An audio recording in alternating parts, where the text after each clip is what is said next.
إن الحمد لله نحمده ونستعينه ونستغفره ونعوذ بالله من شرور أنفسنا ومن سيئات أعمالنا من يهده الله فلا مضل له ومن يضلله فلا هادي له وأشهد أن لا إله إلا الله وأشهد أن محمدا عبده ورسوله أما بعد فإن خير الحديث كتاب الله وخير الهدي هدي محمد صلى الله عليه وسلم وشر الأمور محدثاتها وكل محدثة بدعة وكل بدعة ضلالة وكل ضلالة في النار. أعوذ بالله السميع العليم من الشيطان الرجيم. بسم الله الرحمن الرحيم. يا أيها الذين آمنوا اتقوا الله حق تقاته ولا تموتن إلا وأنتم مسلمون. يا أيها الناس اتقوا ربكم الذي خلقكم من نفس واحدة وخلق منها زوجها وبث منهما رجالا كثيرا ونساء واتقوا الله الذي تساءلون به والأرحام إن الله كان عليكم رقيبا. يا أيها الذين آمنوا اتقوا الله وقولوا قولا سديدا يصلح لكم أعمالكم ويغفر لكم ذنوبكم ومن يطع الله ورسوله فقد فاز فوزا عظيما. وقال النبي صلى الله عليه وسلم من أحب أن يبسط له في رزقه وينسأ له في أثره فليصل رحمه. تمام قسم کی تعریف، حمد و ثنا، کبریائی، بڑائی اللہ رب العالمین کے لیے لائق و زیبا ہے، جو تمام کائنات کا خالق، مالک، پالنہار ہے۔ لاکھوں کروڑوں درود و سلام ہو تمام انبیاء کرام پر، خصوصاً ہمارے اور آپ کے آخری نبی تاجدار مدینہ احمد مصطفیٰ صلی اللہ علیہ وسلم پر۔ اللہم صلی علی محمد وعلی آل محمد كما صليت على إبراهيم وعلى آل إبراهيم إنك حميد مجيد. اللهم بارك على محمد وعلى آل محمد كما باركت على إبراهيم وعلى آل إبراهيم إنك حميد مجيد. نوجوانان اسلام، پردہ نشین ماؤں اور بہنوں، آج جمعہ کے اس موقع پر میں آپ سامعین کے سامنے جو عنوان لے کر حاضر ہوا ہوں وہ ہے صلہ رحمی۔ اللہ رب العالمین قرآن مجید کے اندر فرماتا ہے، اور ابھی میں نے آپ سامعین کے سامنے خطبہ حاجہ پڑھا ہے۔ نبی صلی اللہ علیہ وسلم اس خطبے کو ہر جمعہ میں، ہر بقرہ عید میں، ہر رمضان عید میں، ہر نکاح کے موقع پر ان تینوں آیات کو پڑھتے تھے۔ انہی آیات میں سے ایک آیت کا، سورہ نساء کی پہلی آیت کا یہ آخری ٹکڑا ہے کہ اللہ رب العالمین کہتا ہے وَاتَّقُوا اللَّهَ الَّذِي تَسَاءَلُونَ بِهِ وَالْأَرْحَامَ، لوگوں اس اللہ رب العالمین سے ڈرو جس کے نام پر تم آپس میں ایک دوسرے سے مانگتے ہو۔ صلہ رحمی کو توڑنے سے بچو۔ صلہ رحمی، صلہ کس کو کہتے ہیں؟ صلہ کہتے ہیں ہر مکارم اخلاق کو، یعنی صلہ کرنا، ہر کسی سے گلے سے ملنا، خندہ پیشانی سے ملنا، مسکرا کے ملنا، کسی کی مدد کرنا، تو یہ جتنے بھی نیک کام ہیں یہ سارے کے سارے اس صلہ میں آ جاتے ہیں، کسی کے ساتھ صلہ کرنا۔ رحمی، رحم کا مطلب ہوتا ہے یہ اطلاع کرتا ہے رشتہ دار پر، یعنی انسان کا چاہے وہ پہچان والا ہو یا غیر پہچان والا ہو، سگا ہو یا باہر والا ہو، محرم ہو یا غیر محرم ہو، یعنی انسان کا اپنے رشتہ داروں کے ساتھ گلے ملنا، پیار و محبت سے پیش آنا، درگزر کرنا، معاف کرنا، اچھے سے برتاؤ کرنا، یہ ساری چیزیں اس جملے میں آ جاتی ہے کہ صلہ رحمی کرنا۔ تو اللہ نے کہا ڈرو اس رب کے نام سے کہ آپس میں رشتہ داری کو نہ توڑو، اس اللہ کے نام سے ڈرو جس کے نام پہ تم آپس میں ایک دوسرے سے مدد مانگتے ہو۔ اللہ رب العالمین قرآن مجید میں فرماتا ہے وَاعْبُدُوا اللَّهَ وَلَا تُشْرِكُوا بِهِ شَيْئًا وَبِالْوَالِدَيْنِ إِحْسَانًا وَبِذِي الْقُرْبَى، کہ اللہ رب العالمین تمہیں حکم دیتا ہے کہ تم ایک اللہ رب العالمین کی عبادت کرو اور اس کے ساتھ اس کی عبادت میں کسی کو بھی شریک نہ ٹھہراؤ، وبالوالدین احسانا، اور تم لوگ اپنے والدین کے ساتھ، ماں باپ کے ساتھ صلہ رحمی کرنا، وبذی القربى، اور ماں باپ کے بعد جو تمہارے قریبی رشتہ دار ہیں، تمہارا سگا بھائی ہے، تمہاری بہن ہے، اس کے بعد پھر تمہارے خالائے ہیں، پھر چاچا ماموں، اسٹیپ بائی اسٹیپ جو رشتہ دار ہے، تو شریعت نے یہ بیان کیا ہے کہ تم ان کے ساتھ حسن سلوک سے پیش آؤ۔ اسی طرح جب جمعہ کا خطبہ ختم ہو جاتا ہے اردو والا، ہم پہلی مرتبہ بیٹھتے جب دوبارہ کھڑا ہوتا ہوں تو شروعات اسی جملے سے ہوتی ہے، ان اللہ یأمرکم بالعدل والاحسان۔ ہر جمعہ کے دوران ہر جمعہ میں یہ آیت کریمہ آپ کے سامنے پیش کی جاتی ہے، ہم سنتے تو ہے لیکن اللہ کیا کہنا چاہتا ہے ہر جمعہ میں آپ کے سامنے بیان ہوتا ہے، ان اللہ یأمرکم بالعدل والاحسان۔ اللہ رب العالمین تمہیں یہ حکم دیتا ہے کہ تم عدل و انصاف سے کام لو، تم فیصلہ کرو گے تو یہ مت دیکھو کہ وہ باہر والا ہے اور یہ بچہ میرا ہے، میرے بچے کی غلطی ہے، میرے اپنے قریبی شخص کی غلطی ہے، لیکن سامنے والا صحیح ہے، تم اپنے اپنوں کے حق میں فیصلہ کرتے ہو، بلکہ تم عدل و انصاف سے کام لو، والاحسان، اور خیر و بھلائی کا معاملہ کرنا، وایتاء ذی القربى، اور تم اپنے جو قریبی رشتہ دار ہیں ان کے ساتھ بھی عدل و انصاف کا معاملہ کرنا، خیر و بھلائی کا معاملہ کرنا۔ تو یہ 2-3 آیات تھی کہ اللہ رب العالمین نے ہمیں صلہ رحمی کرنے کا حکم دیا ہے، پھر وہ چاہے ہمارے والدین ہو یا ہمارے قریبی رشتہ دار ہو، اور ایک قریبی رشتہ دار میں سگا بھائی بھی آ گیا، بہن بھی آ گئی، ماموں، خالہ، پھپھو، چاچا، چاچی، دوست، سب کچھ آ گئے۔ اللہ رب العالمین نبی صلی اللہ علیہ وسلم نے فضیلت یہ بیان کی ہے کہ صلہ رحمی کرنے کی فضیلت کیا ہے۔ ہم میں کا ہر انسان یہ چاہتا ہے کہ اللہ رب العالمین ہماری روزی روٹی میں برکت دے، ہم جتنا کما رہے ہیں اس سے اور زیادہ کمانا چاہتے ہیں۔ نبی صلی اللہ علیہ وسلم نے بیان کیا کہ اگر اولاد آدم کو، یعنی ہم سب آدم کی اولاد ہے، اگر اولاد آدم کو اللہ رب العالمین ایک پہاڑ بھر کے سونا بھی دے تو وہ خواہش کرے گا کہ اللہ مجھے اور ایک پہاڑ بھر کے سونا دے، اس کو 2 پہاڑ بھی دیا جائے تو اور تیسرے کی طلب کرے گا۔ تو چاہے میں ہوں یا آپ ہو، ہر انسان اپنے روزی روٹی میں برکت چاہتا ہے، اور کون یہاں پر ایسا بیٹا ہے جو یہ نہیں چاہتا کہ ہم جو ہے اس دنیا سے اپنے ماں باپ کے ساتھ رہیں، اپنے گھر والوں کے ساتھ رہیں، ایک لمبی زندگی ہم گزارنا چاہتے ہیں۔ تو اگر ہم میں کا ہر انسان اپنے رزق میں برکت چاہتا ہے، اپنے عمر میں اضافہ چاہتا ہے، تو نبی صلی اللہ علیہ وسلم نے اس کو ایک اصول بیان کیا ہے کہ من احب ان یبسط له فی رزقه، اگر تم اپنے مال و دولت میں برکت چاہتے ہو، وَيُنْسَعَ لَهُ فِي أَثَرِهِ، اور اگر تم اپنے عمر میں اضافہ کرنا چاہتے ہو تو تم کیا کرو؟ صلہ رحمی کرو۔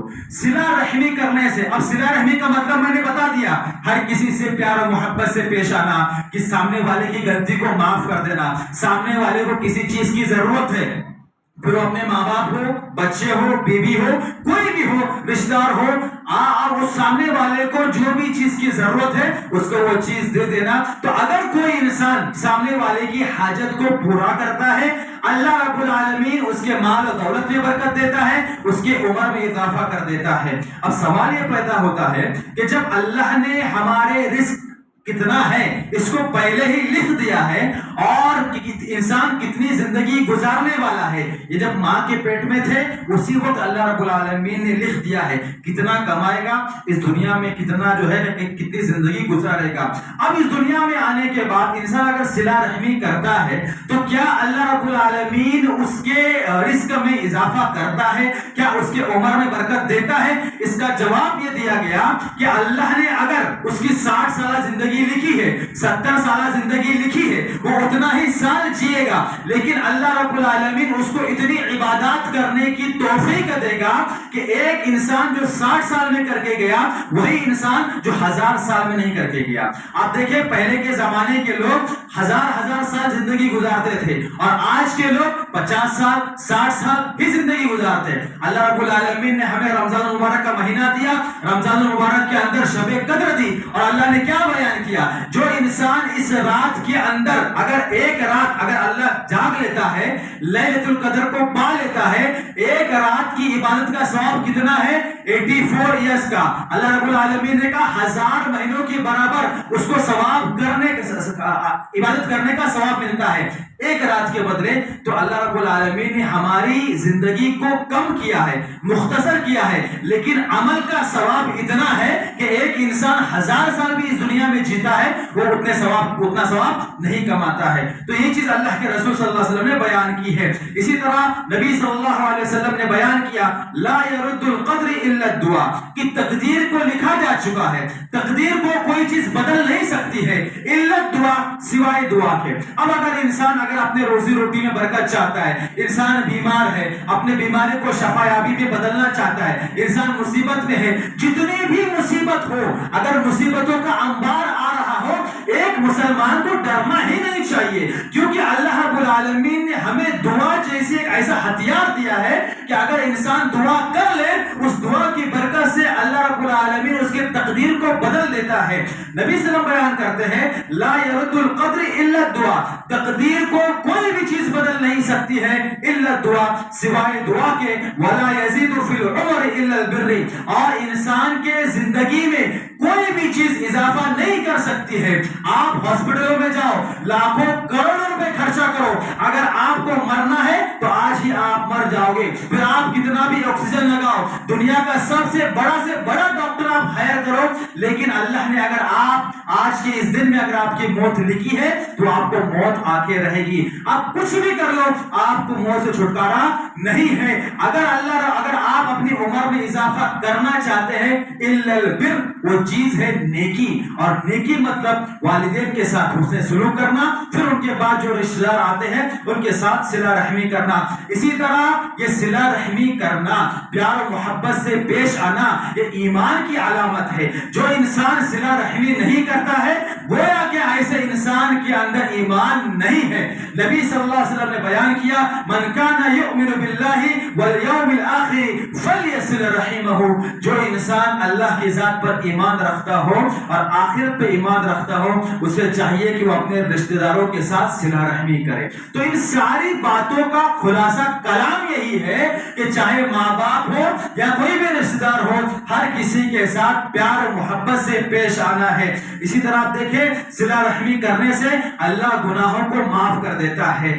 اللہ رب العالمین کہتا ہے کہ تم میں کا وہ انسان جو بزرگی والا ہے، جو نیکی کا کام کرنے والا ہے، تم کو یہ شعبہ نہیں دیتا ہے، تم کو یہ زیب نہیں دیتا ہے کہ تم مسکینوں کا، یتیموں کا اور وہ لوگ جو ہجرت کر کے کہیں اور جا رہے ہیں ان کی روزی روٹی کو تم روک لو، یہ تم کو شعبہ نہیں دیتا ہے. کیا تم یہ نہیں چاہتے کہ اللہ تمہارے گناہوں کو معاف کر دے؟ اگر تم یہ چاہتے ہو تو تم بھی صلہ رحمی کرو. یہ آیت کریمہ نازل ہوئی تھی حضرت ابو بکر صدیق رضی اللہ تعالی عنہ کی پس منظر میں، اور یہ واقعہ رمضان کے اندر فجر میں میں نے آپ کے سامنے بیان کیا تھا اما عائشہ رضی اللہ تعالی عنہ کا واقعہ کہ اما عائشہ رضی اللہ تعالی عنہ پہ تہمت لگائی گئی تھی زنا پہ. وہ واقعہ میں نے رمضان میں ذکر کیا. مختصر میں اشارہ کرتا ہوں، نبی صلی اللہ علیہ وسلم جب بھی کسی جنگ میں جاتے تھے نبی صلی اللہ علیہ وسلم چٹیاں اڑاتے تھے، اور چٹی میں جس بھی عورت کا نام آتا اس عورت کو اپنے ساتھ جنگ میں لے کے جاتے، کیونکہ جنگ کئی دنوں تک کئی مہینوں تک چلتی تھی.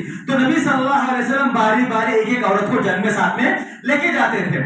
اتفاقاً ایک جنگ میں اما عائشہ کی باری آئی. جب جنگ سے واپس لوٹے، اب نبی صلی اللہ اما عائشہ کا بہت دبلی پتلی تھی، ایک دم ہلکا بدن تھا اور اتنی ہلکی تھی کہ ان کے وزن کا بھی احساس نہیں ہوتا تھا کہ وہ اتنی دبلی پتلی تھی. اب پہلے کے زمانے میں پالکیوں میں بٹھا کے لے کے جاتے تھے. اب ہوا ایسا کہ اما عائشہ پالکی میں بیٹھی تھی، صحابہ کرام نے پالکی کو اٹھایا تھا اور وہ ایک جگہ پڑاؤ کیا، انہوں نے یعنی ایک جگہ کچھ دیر آرام کرنے کے لیے رک گئے. اب ہوا ایسا کہ اما عائشہ کو قضائے حاجت کی ضرورت پڑی، پاخانے پیشاب کی ضرورت پڑی. وہ وہاں سے نکل کے ایک جنگل جھاڑیوں میں وہاں چلے گئے، اپنے حاجت پوری کر کے واپس آئی، پالکی میں بیٹھ گئی. کیا دیکھتی ہے کہ ان کے گلے میں جو ہار تھا، نیکلیس تھا، وہ گر گیا ہے. وہ اس کو ڈھونڈنے کے لیے واپس جاتی ہے. اب صحابہ کرام حکم ہوتا ہے کہ چلو اب قافلہ آگے چلے گا. صحابہ کرام سب لوگ آگے چل رہے، پالکی کو اٹھایا جاتا ہے اور سب لوگ آگے چلتے. اما عائشہ اندر نہیں ہے، اس کی کسی کو خبر ہی نہیں ہے. وہ اس لیے کیونکہ اما عائشہ کا وزن اتنا ہلکا، اتنی دبلی پتلی تھی کہ مطلب لوگوں صحابہ کرام کو ان کے وزن کا احساس ہی نہیں ہوتا تھا. اب سب صحابہ کرام قافلہ آگے نکل گیا. اما عائشہ واپس آئی. اب دیکھتی ہے کہ قافلہ نکل چکا ہے. اب اما عائشہ نے کیا کیا, اسی جگہ پر بیٹھ گئی. جب میرے شوہر کو یعنی محمد صلی اللہ علیہ وسلم کو اس بات کی خبر ہو جائے گی وہ دوبارہ مجھے ڈھونڈنے کے لیے آ جائیں گے. اما عائشہ اسی جگہ پر بیٹھ گئے. اب نبی صلی اللہ علیہ وسلم نے صفوان بن معطل, یہ صحابی ہے, ان کو حکم دیا تھا کہ تم پیچھے سے دیکھ کر آنا کہ کوئی ہمارا صحابی یا صحابیات میں سے کوئی بھی پیچھے زنگ کی وجہ سے چھوٹ تو نہیں گیا, کوئی زخمی ہو گیا ہو, کوئی شہید ہو گیا ہو, تو کسی کا جسم مبارک پیچھے رہ گیا ہو تو دیکھ کے آنا. تو صفوان بن معطل پیچھے سے آ رہے تھے اور وہ اسی راستے سے گزرے تو کیا دیکھتی ہے کہ ایک عورت جو ہے ایسا دوپٹہ سرکائے ہوئے ایک زمین کی کنارے پہ بیٹھی ہوئی ہے.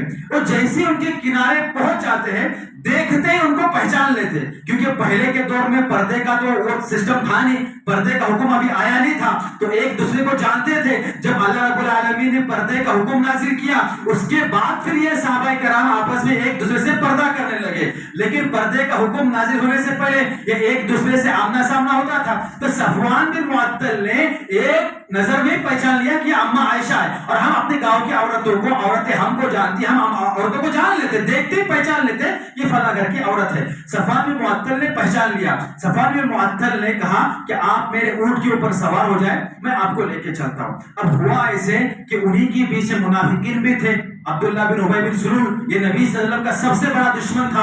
حالانکہ جمعہ میں سب سے پہلے امام کے سامنے نبی صلی اللہ علیہ وسلم کے سامنے آ کے بیٹھتا تھا, لوگوں کو جمعہ کے لیے بلاتا تھا, لیکن دل ہی دل کے اندر منافقت تھی. وہ اس لیے اس کی لمبی ایک کیا کہتے ہیں سیرت ہے, ہسٹری ہے, کیونکہ وہ نبی صلی اللہ علیہ وسلم مدینہ آنے سے پہلے اس کو وہاں کا حکمران سردار بنایا جانے والا تھا, وہ پرائم منسٹر بننے والا تھا مدینہ کا. جیسے نبی صلی اللہ علیہ وسلم آئے اس کی سرداری وہ چلی گئی. اب ظاہر سی بات ہے ایک انسان جو پورے مدینہ کا حکمران سردار بننے والا ہے نبی صلی اللہ علیہ وسلم کے آنے سے چھن گیا. اب وہ ٹوہ میں لگاتا تھا, پیچھے ہی لگا ہے کہ کب موقع ملے گا, کب ہم نبی صلی اللہ علیہ وسلم کو مطلب کیا کہتے ہیں ان کے مطلب پیچھے لگا کہ کب ہم کو ذلیل رسوا کریں گے. اب اس کو موقع ملا. اب اس نے الزام لگایا اما عائشہ پہ زناکاری کا کہ دیکھو اما عائشہ جان بوجھ کے پیچھے رہ گئی تھی اور صفوان بن معطل نے اما عائشہ کے ساتھ نعوذ باللہ من ذالک بدکاری کی ہے, زنا کیا ہے. اب یہ خبر نبی صلی اللہ علیہ وسلم کو پہنچی. اب ایک چیز یہاں پر مسئلہ حل ہو گیا کہ نبی صلی اللہ علیہ وسلم کو بھی علم غیب نہیں تھا. جو لوگ نبی صلی اللہ علیہ وسلم کے علم غیب ہونے کا دعویٰ کرتے ہیں, اگر نبی صلی اللہ علیہ وسلم کو اس بات کا علم ہوتا تو نبی صلی اللہ علیہ وسلم اسی وقت فیصلہ کر لیتے. اب نبی صلی اللہ علیہ وسلم کو اس کا علم نہیں ہے. ایک مہینے تک کچھ دن تو اما عائشہ نبی صلی اللہ علیہ وسلم کی قبریں بھی تھی, نبی صلی اللہ علیہ وسلم بات چیت بند ہو گئی. ظاہر سی بات ہے ایک شوہر کو اگر شک ہو جائے بیوی پر کیا معاملہ پیش ہوگا اس کے ساتھ. اب نبی صلی اللہ علیہ وسلم بات نہیں کر رہے. اب اما روئے بھی جا رہی, رو رہی ہے. اب آخرکار اما عائشہ نے نبی صلی اللہ علیہ وسلم سے کہا کہ جب آپ مجھ سے باتیں نہیں کر رہے ہیں, آپ کو جب شک ہو رہا ہے, آپ مجھے میرے باپ کے گھر پہ جا کے چھوڑ دیں. نبی صلی اللہ علیہ وسلم نے اما عائشہ کو ابوبکر صدیق کے گھر پہ چھوڑ دیا. ایک دن, دو دن, تین دن گزرا, یہاں تک کہ ایک مہینہ گزرا. نبی صلی اللہ علیہ وسلم خاموش ہے. صحابہ کرام جو ہے کیا کہتے ہیں الگ الگ طرح کی باتیں کر رہے, الزامات لگا رہے. اللہ رب العالمین بھی کوئی وحی نازل نہیں کر رہا ہے. اما عائشہ دعا کرتی ہے, اے اللہ اگر میں پاک دامن ہوں تو اللہ تو میرے برات کا اظہار کر دے, تو دلائل نازل کر دے. ایک مہینے کے بعد اب اس میں کیا حکمت تھی اللہ کو بہتر معلوم. ایک حکمت تو یہ تھی کہ دشمن کون ہے اور اپنا کون ہے یہ تو معلوم ہونا, نبی صلی اللہ علیہ وسلم کو معلوم ہو گیا. ایک مہینے میں کون تمہارا دشمن ہے کون دوست ہے یہ تو الزامات لگنے پر نبی صلی اللہ علیہ وسلم کو یہ چیز ظاہر ہو گئی. اب ایک مہینے کے بعد جب اللہ نے آیات نازل کی, اللہ رب العالمین نے سورۃ النور کے اندر مکمل سورت نازل کی کہ اللہ کے رسول صلی اللہ علیہ وسلم آپ کی بیوی یہ پاک دامن ہے, صفوان المعطل نے انہیں چھوا تک نہیں ہے, یہ آپ کے دشمن ہیں جو آپ کی بیوی پہ الزامات لگاتے.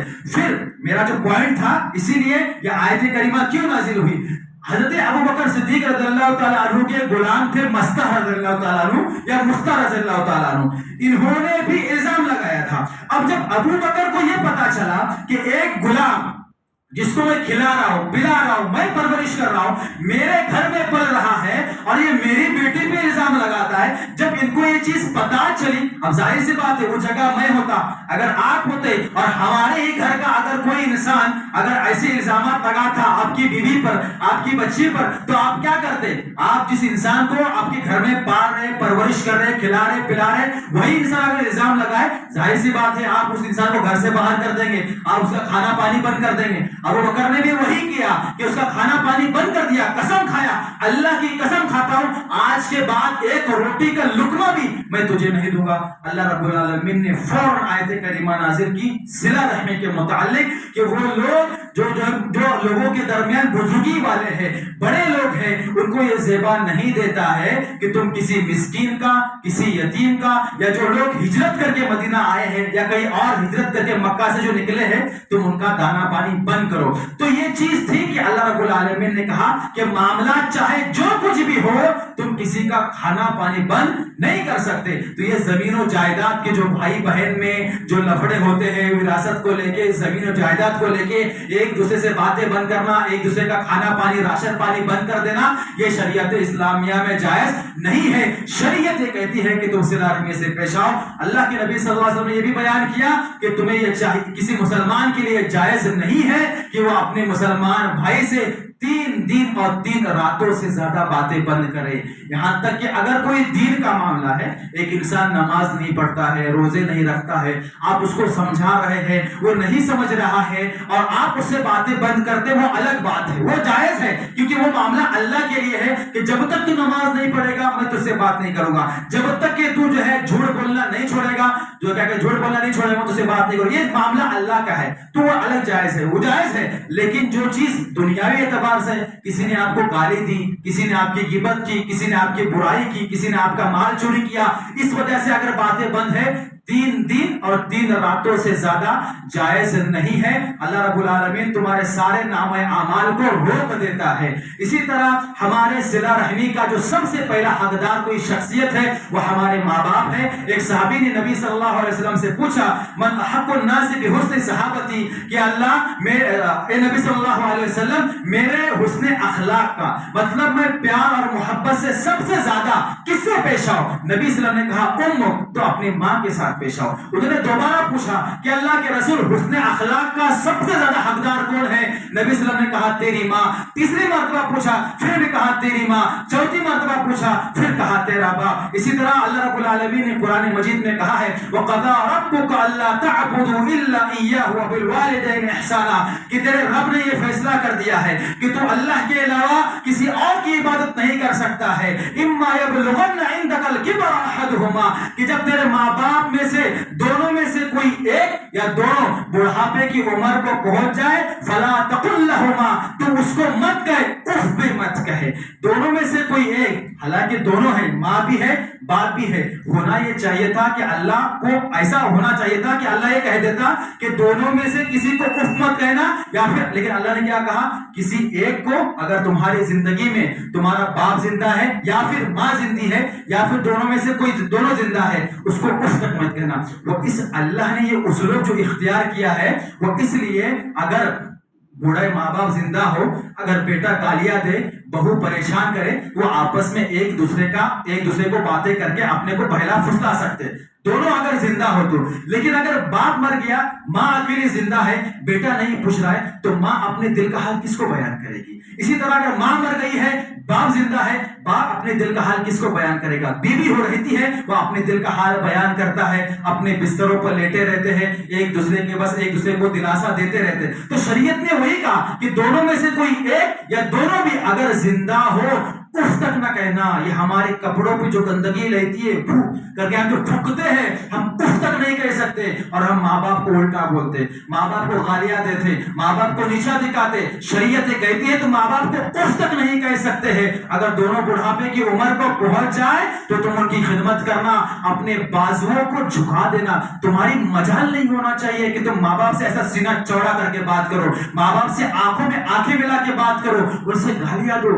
کیسے ہم کر سکتے ہیں؟ کیا کہتے ہیں ہمارے علماء کرام یہ بیان کرتے ہیں کہ جس طرح سے اللہ رب العالمین نے اس دنیا کو بنایا ہے اور اس دنیا کے نظام کو چلانے کے لیے سورج، چاند اور ہماری سانس لینے کے لیے ہوائیں، آکسیجن، یہ لائٹ، اے سی، پنکھا، یعنی ہر چیز جس طرح ایک انسان کو زندگی گزارنے کے لیے ضروری ہے اللہ نے دی ہے، اسی طرح سے ایک ماں باپ ہے۔ جس طرح سے اللہ ایک ہے، ماں باپ بھی ایک ہے۔ ماں باپ کا کوئی دوسرے اور ماں باپ نہیں ہو سکتے ہیں۔ یہی چیز بیان کی اللہ رب العالمین اپنے حق کے بعد میری عبادت کرو، اور اس کے بعد اللہ نے فوراً ذکر کیا ماں باپ کے ساتھ حسن سلوک کے ساتھ پیش آنا۔ تو جو لوگ جن کے ماں باپ زندہ ہے آپ ان کے ساتھ نرمی سے پیش آؤ, پیار و محبت سے پیش آؤ. یاد کرو ان دنوں کو جب تم کو چلنا نہیں آتا تھا, ماں باپ نے اپنی انگلی پکڑ کے چلنا سکھایا تھا. تم کو بولنا نہیں آتا تھا, ماں باپ نے تم کو بولنا سکھایا ہے. وہ ماں باپ جو کبھی تم بستروں میں پیشاب کرتے تھے, وہی ماں اپنا گرم بستر چھوڑ کے تم کو سلاتی تھی, تمہارے گیلے بستر میں خود سوتی تھی. وہ تم ایک چھوٹے بچے تھے, تم کو کیا پاخانہ ہے اور کیا چیز ہے تم کو سود بھی نہیں تھی, تم وہی ہاتھ ڈالتے تھے, ماں باپ تم کو کیا کہتے وہ صاف کیا کرتی تھی. تمہارے پاخانے کو آج خود کا بلغم اگر تھوک دے ہمیں وہ دیکھا نہیں جاتا ہے. تمہارے ماں باپ نے تمہارا پاخانہ پیشاب صاف کیا ہے, اس کو دھلا ہے. تم نے کتنی مرتبہ ماں باپ کے کپڑوں پہ پیشاب کیا ہے, ماں باپ نے اف تک نہیں کیا ہے. تو سب سے پہلا حق اگر کسی کا بنتا ہے ماں باپ کا بنتا ہے. ماں کو اگر پتا چل جائے کہ میرا بیٹا پریشان حال ہے, ماں کو راتوں کی نیند نہیں آتی ہے.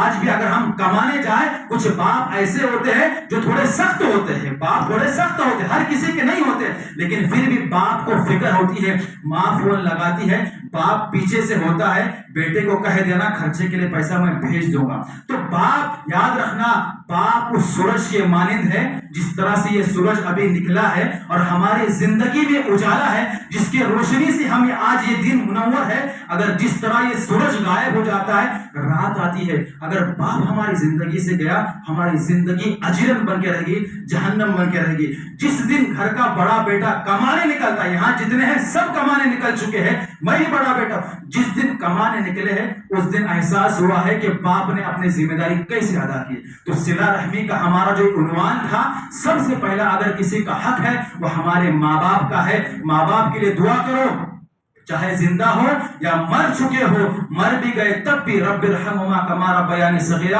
اور اگر زندہ ہے تب بھی ان کے لیے رب ارحمہما کما ربیانی صغیرہ. ماں باپ کے لیے دعا کرتے رہو. ماں باپ ہی ایک ایسی ذات ہے جو ہم سے سچی محبت کرتی ہے, ہمارے لیے جان دینے کو تیار ہے اور جان لینے کو بھی تیار ہے. اس کے علاوہ جتنے بھی رشتہ دار ہیں, پھر وہ چاہے بیوی ہو کہ بچے ہو, سب اپنے مطلب کے ہیں, ماں باپ ہی سگے ہیں. اللہ رب العالمین سے دعا ہے کہ الہ العالمین ہم تمام مسلمانوں کو جب تک زندہ ہے دین اسلام پہ زندہ رکھ, خاتمہ ہو تو ایمان بالخیر پہ خاتمہ ہو. ہمارے والدین پہ رحم و کرم فرما, رب ارحمہما کما ربیانی صغیرہ. جو لوگ اس دنیا فانی سے چلے گئے, جو مومن جو مسلمان تھے, اللہ ان کے قبروں کو نور سے بھر دے, انہیں کروٹ کروٹ جنت الفردوس نصیب عطا فرما.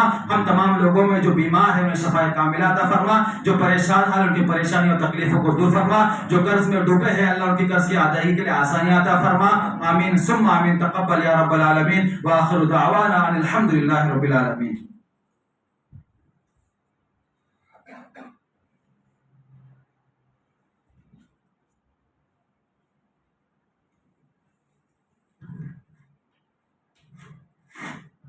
إن الله يأمركم بالعدل والإحسان وإيتاء ذي القربى وينهى عن الفحشاء والمنكر والبغي يعظكم لعلكم تذكرون ولذكر الله تعالى أعلى وأجل وأتم وأحم وأكبر.